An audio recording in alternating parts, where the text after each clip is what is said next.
M is for Mason. G is for Graham. B for Betcha. This is the Mgb Wrestling Podcast, the podcast with PG-rated material accessible to wrestling fans of all ages.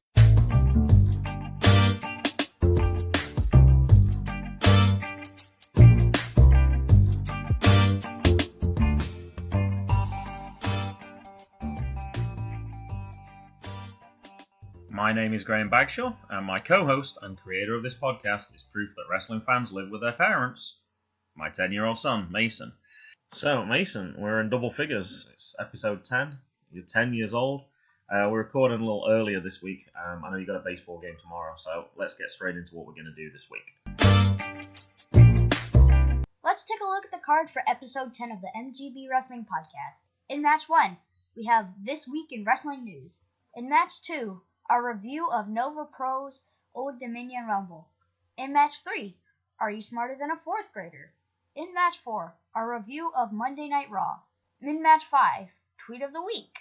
In match 6, our review of Smackdown Live. In match 7, Podcast of the Week. Also, if you haven't already done so, please take a moment to give us a 5-star rating and review us on iTunes on the Visionaries Wrestling Network. Mention the Mgb Wrestling Podcast and Mason by name and make a 10-year-old's day. Follow us on Twitter at Mgb Wrestling Pod and follow me at Mr. Bagshaw. Also, you can find episodes 1 through 6 and our Nova Pro specials A1 and A2 at www.tinyurl.com/YouTubeMGB.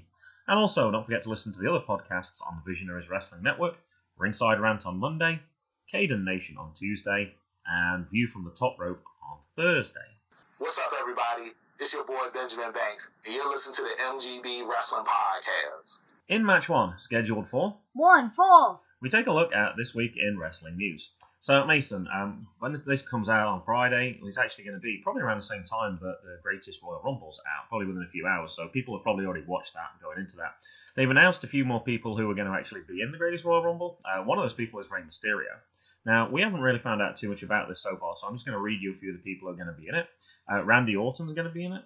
Mark Henry. Also, Rey Mysterio, like I just said. Kevin Owens. Shane McMahon. The Great Khali as well. That was one that I hadn't heard from anywhere else as well. And I'm sure there's others, but they were the ones that they talked about in the article that I read.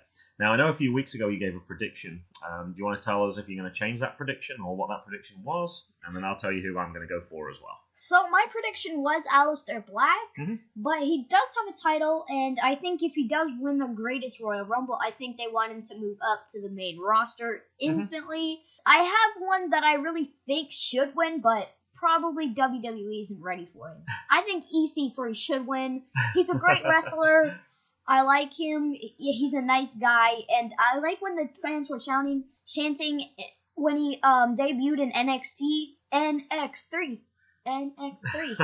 He's certainly got he certainly had a lot of popularity with that, and I'm not even sure if he's actually going to be in it, but so you got your outside pick then as well.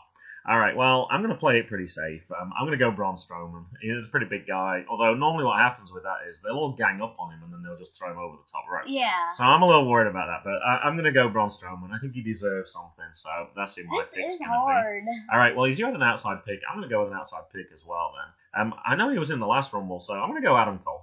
Totally out of left field. I'm going to say he's had a lot of success recently. I know he's popular with the crowd as well, so sure, I'll throw him. Because we don't know if they get picked like number 1 or 2. There's no way they're making it through to 50 anyway.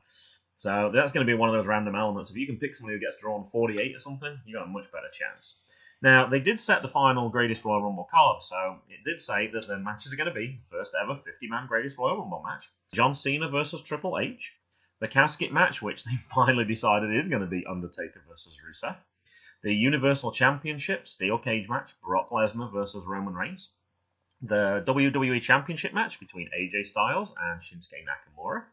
The Intercontinental Championship ladder match, which is going to be Seth Rollins defending against The Miz, Samoa Joe, and Finn Balor. There's the United States Championship match, which is Jeff Hardy versus Jinder Mahal with Sun El Singh. There's the Raw Tag Team Championship match, which is Woken Matt Hardy and Bray Wyatt versus Sheamus and Cesaro.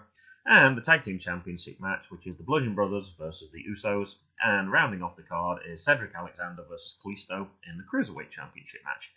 All right, any of those matches you're particularly looking forward to? Obviously, the Greatest Royal Rumble. But... Yeah, and I figured out my pick. I think it probably might be Killian Dane. For the Greatest Royal Rumble? Yeah. Okay, yeah. all right.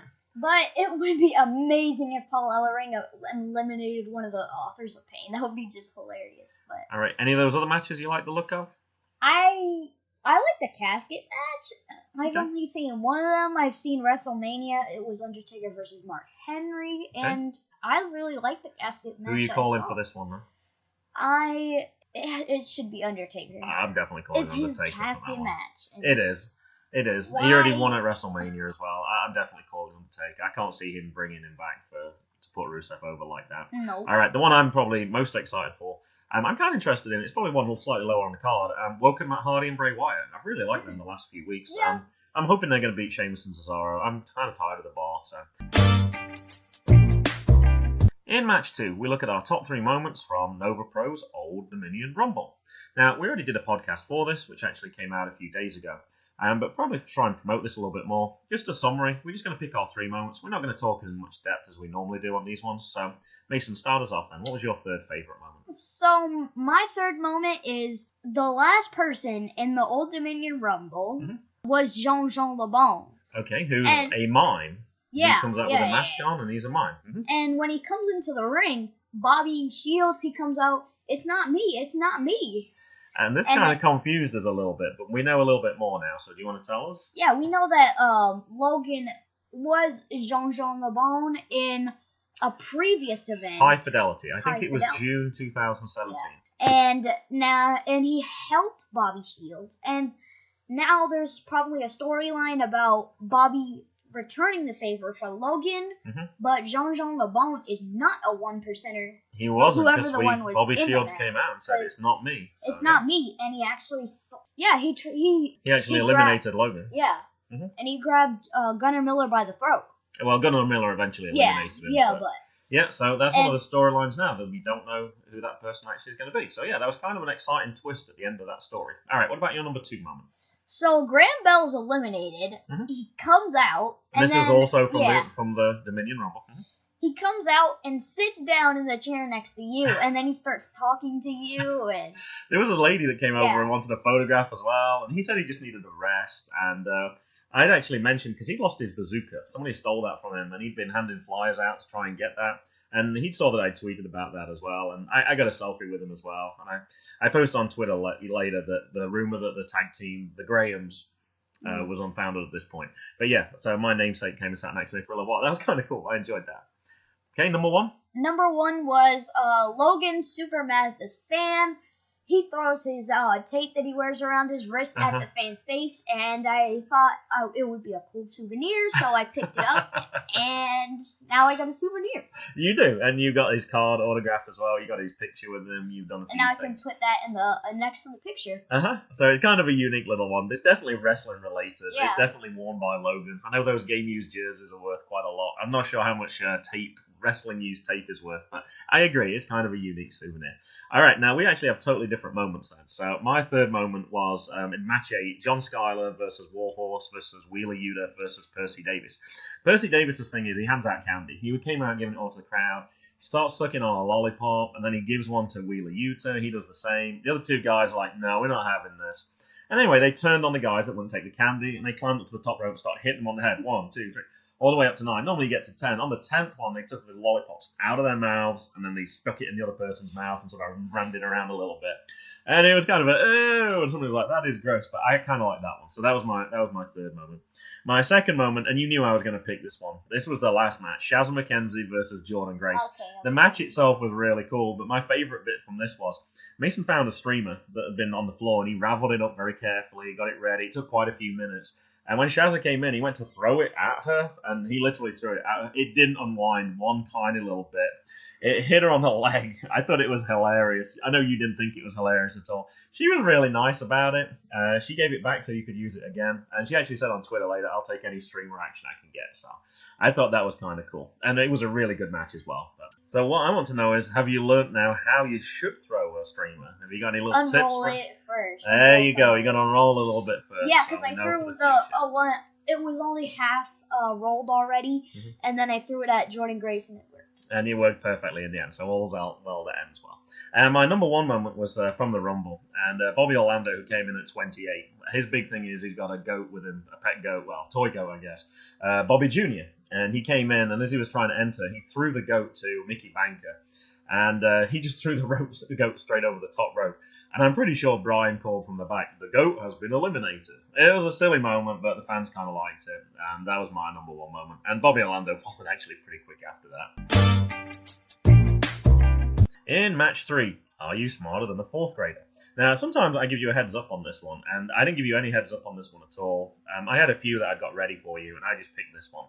Now, we did a similar one, I believe, before on ages. You had to guess who was over 40, who was under 40. So we got another one, ages, but this time you've got to guess who's the older person.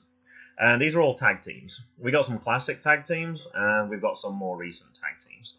Now, I've tried to, if it's a name where the names go in a certain order, I've tried to read them in that same order. If it doesn't really matter, I've tried to read them alphabetically so that it doesn't make any difference. I'm trying not to fix it too much.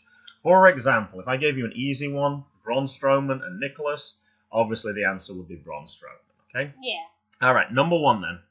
The Hardy Boys. Matt Hardy. Correct. He's actually nearly 3 years younger. September 23rd, 74, and Jeff is on August 31st, 77.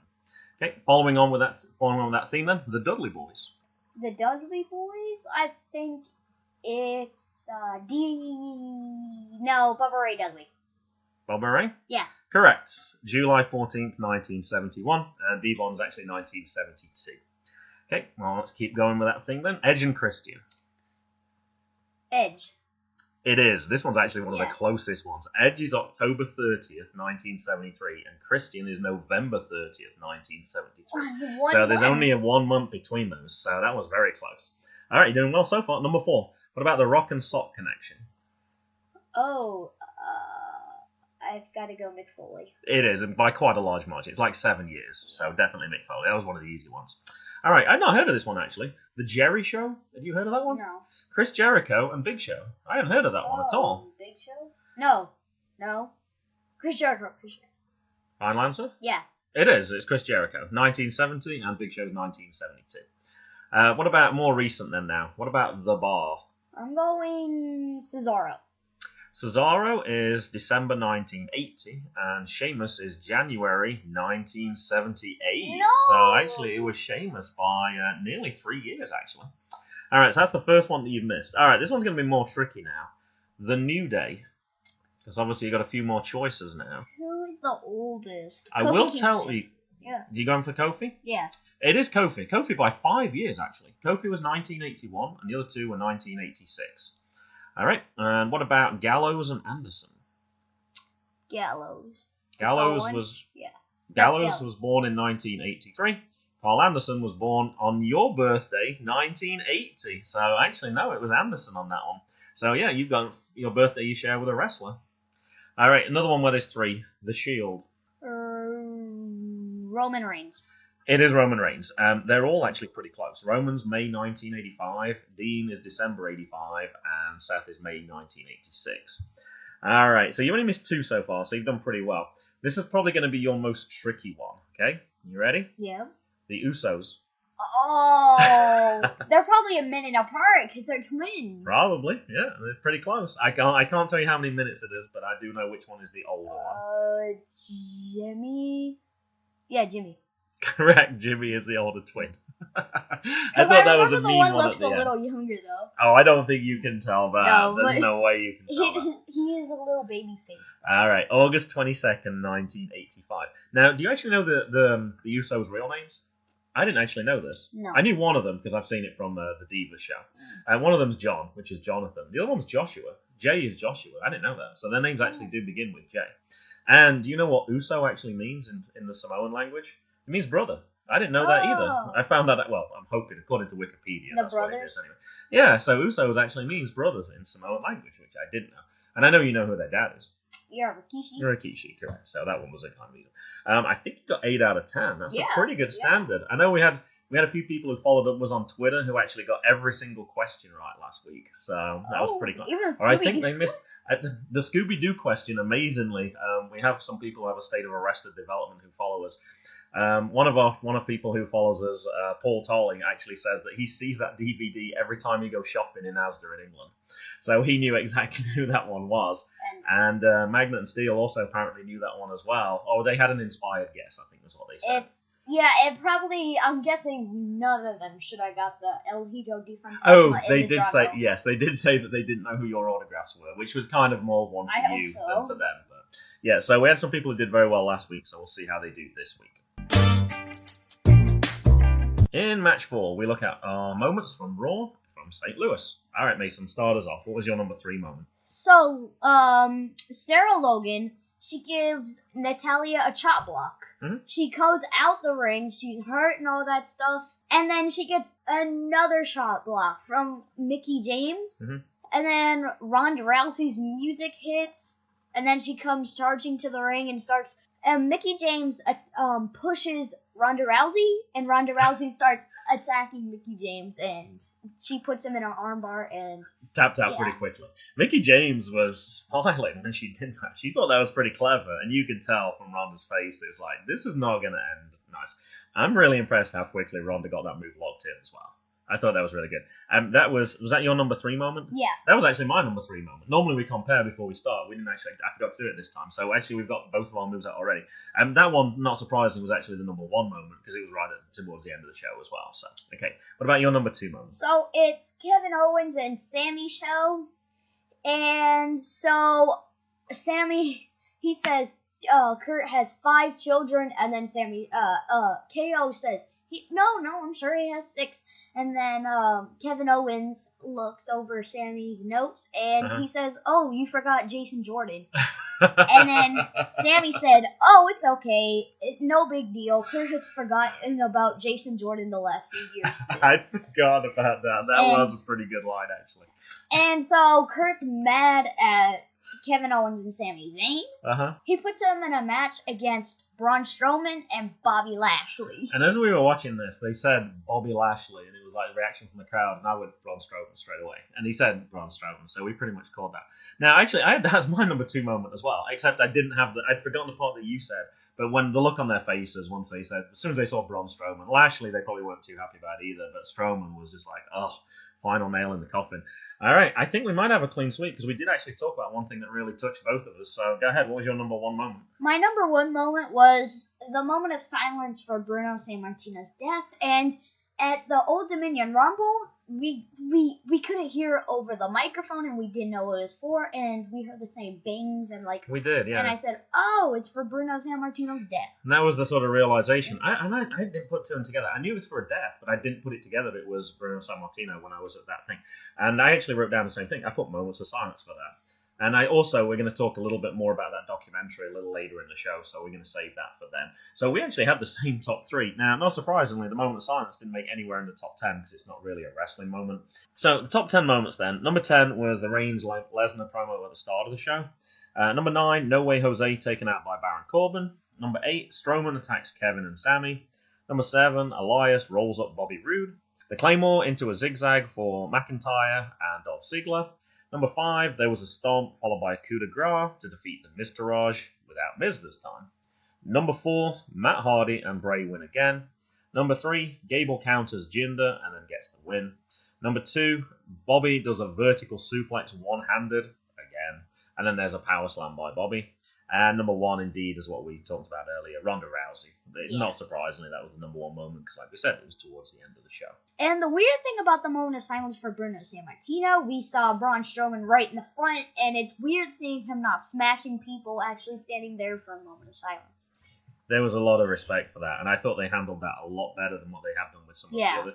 Sometimes on the deaths, it's like, just before commercial, here's like 10 seconds of pictures of that person. And they did the exact same thing, but even better for Ultimate Warrior. All the people in the locker room came out with Ultimate Warrior shirts, and then they did the moment of silence.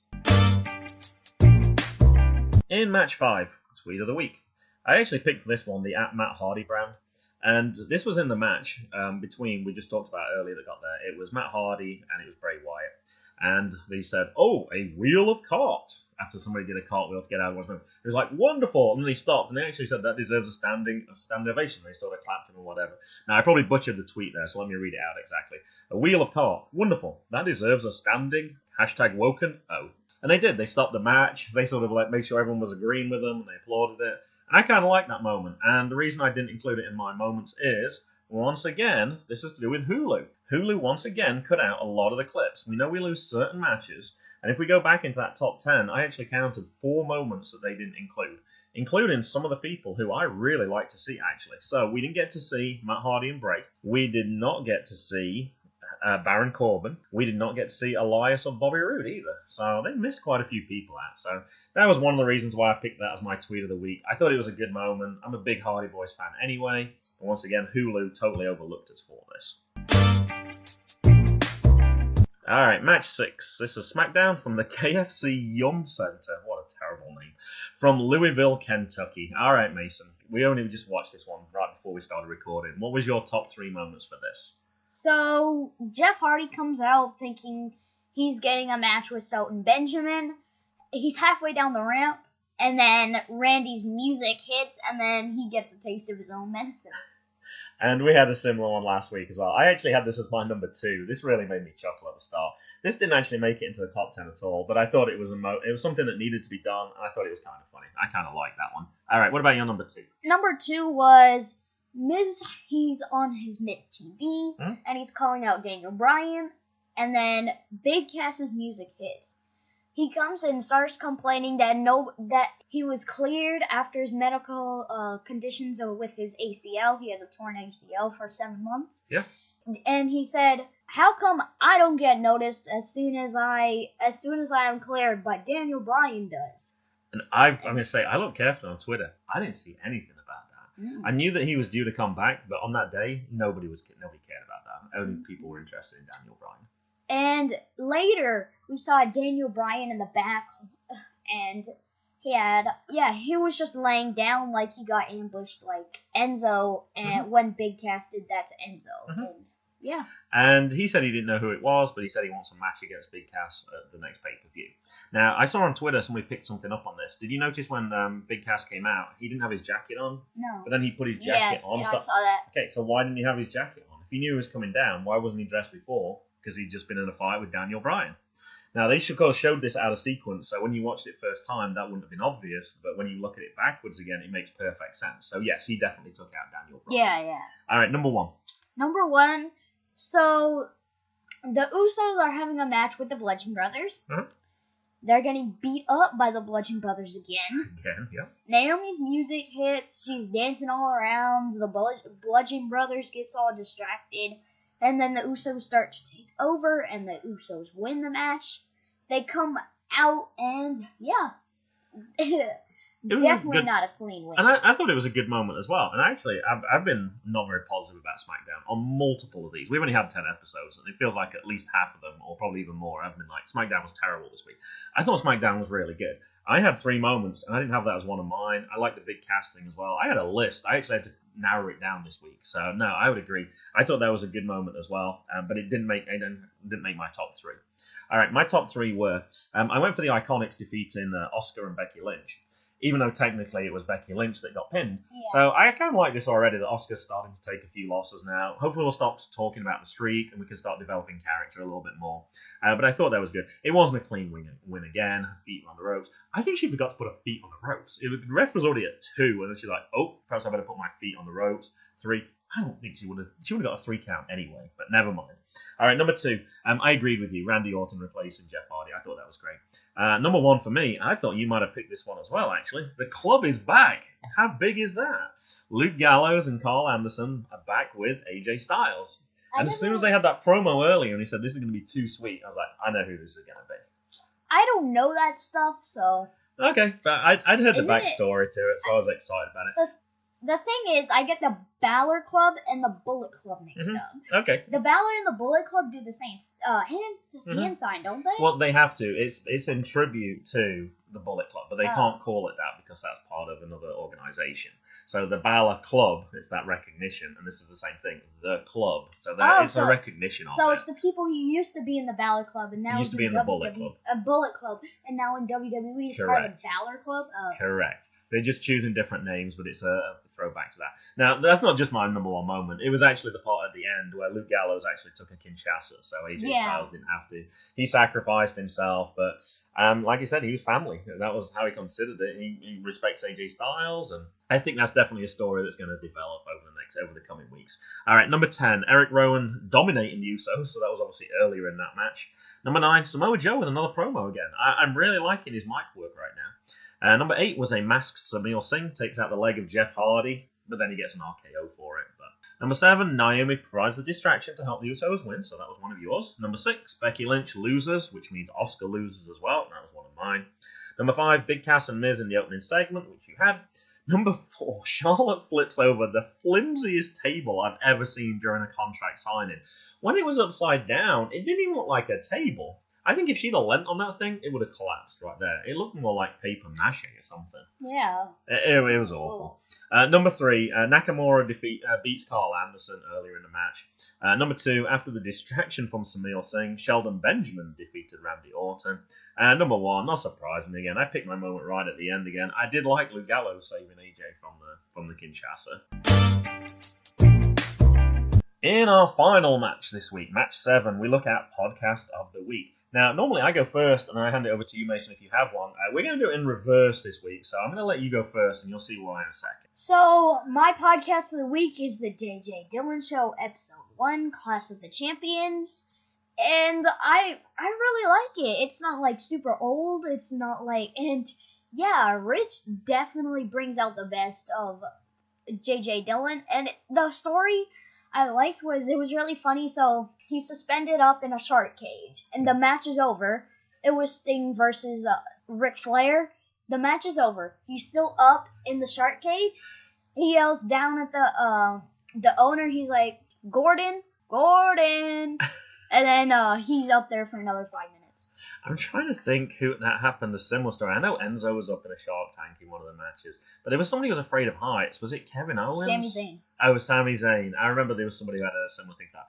And I'm agreeing with you on this, and I think I picked J.J. Dillon last week as well. And I'm going to say I'm really enjoying that podcast. He's got a wealth of knowledge. He's got some great stories. And I couldn't remember Rich's name last week, so I'm glad you remember that. Rich really does bring the best out of JJ. Those two complement each other perfectly. Rich does his research as well, though, because he manages to pull out different facts as well. And you can see that he obviously studies for that podcast as well. Now, the reason I let you go first is I don't have a wrestling podcast this week. I found a couple of other new podcasts that I've been listening to, and I really didn't listen to that many wrestling podcasts. So I got 2 podcasts that I'm going to recommend. One of them I think you're going to like as well. David Ortiz, The Big Papi Story. I saw that it's like 4 episodes, they're like an hour and 15 minutes each, and it tells you his whole story, from him joining Minnesota Twins all the way through to winning 3 World Series. So, big Red Sox fans. Jackson's middle name is David because of David Ortiz. I don't think we talked about your name at all, Mason, but your middle name is actually after a Red Sox MVP as well. Lowell, after Mike Lowell won the World Series, so Red Sox is a big thing for me. So that was one of them, and I also found another one called Game of Our Lives, which is soccer for our American listeners, football for our English listeners. 6 episodes, 30 minutes each. I kind of related them to the 30-30 show that ESPN does, and I listened to all of those in one run as well. So I had like 8 hours of stuff that had nothing to do with wrestling this week. I do have one wrestling thing we're going to recommend. I know it said podcast of the week, documentary of the week, definitely Bruno.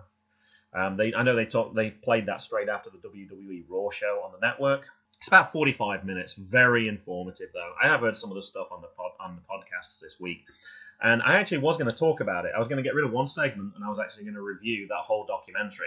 And before we got the chance to do that, I actually listened to the World Class Podcast, episode 46, and you can find them at World Class Pod. Those 2 guys did a great job. I listened to theirs. I was like, I can't do anything half as good as what they did. So if you want to listen to a little bit about that, definitely go check out the World Class Podcast. But also, if you got the network, go check out the documentary Bruno. I know Mason's going to watch it later as well. So that'll do it for us this week. Please take a moment to give us a 5-star rating and review on iTunes, like we talked about earlier. Follow us on Twitter at Mgb Wrestling Pod and at Mr. Bagshaw. And also listen to the other podcasts on the Visionaries Wrestling Network, Ringside Rant on Monday, Cayden Nation on Tuesday, and View from the Top Rope on Thursday. It's goodbye from me. And it's goodbye from him. Goodbye. Goodbye.